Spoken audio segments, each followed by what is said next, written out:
Cofio 19, Remember 19 by Steffan Gwent. The past is a foreign country. They do things differently there, is a quote from the novelist L.P. Hartley. Not to be confused, of course, with J.R. Hartley from the classic Yellow Pages advert. To remember, or cofio pre-lockdown 2019, now sends a shiver down my spine. Could we really have gathered in our thousands to march for an independent Wales through the streets of our capital city, Cardiff? After the Caernarfon and Merthyr marches, we seem to be on the verge of regaining our independence through the power of pure hwyl. A nation on the march is a phenomenon I have found both fascinating and irresistible to witness. I also visited our Celtic cousins to attend Scotland Independence marches at Ayr in July 2019, Edinburgh in October 2019, and Glasgow in January 2020. To be there with them was a privilege, and they were enjoyable, epic experiences. Pangolins and bats, along with the virus, led to a pandemic that resulted in the UK becoming almost overnight a psychotic, dislocated dystopia, akin to the plot of an outlandish, futuristic J.G. Ballard novel. The British state has had to launch a massive propaganda operation. The trouble has been that British exceptionalism has had no answer to the axis of the pangolin, bat and virus.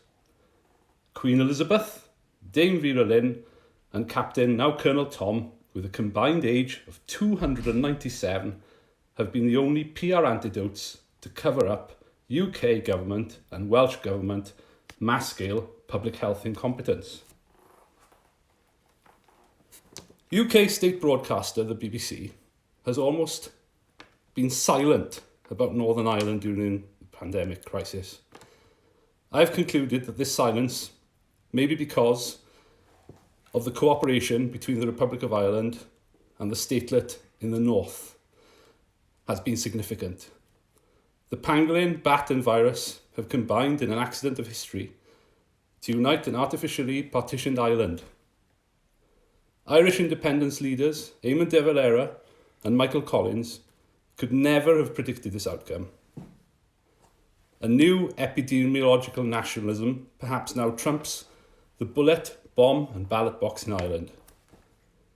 In Wales, the local volunteers who defended the Ballard area from the spread of the virus by blocking entrances to vehicles, etc., have probably saved many lives.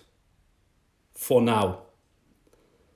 As we lack the geographical advantages of being an island like Ireland, only full Welsh statehood can give us maximum epidemiological control to adequately and competently deal with future virus spreaders.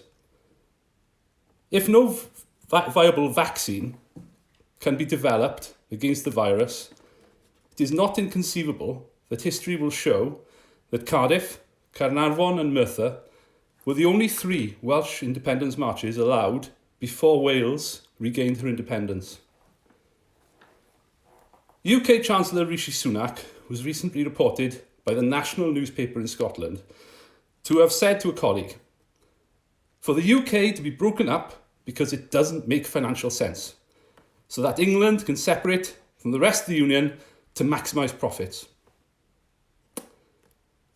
If these are the real thoughts of the Chancellor, then with a bit of luck, our neighbour England will go back to its past as a foreign country, where without the pesky Celtic nations holding them back, they will be free to do things differently there.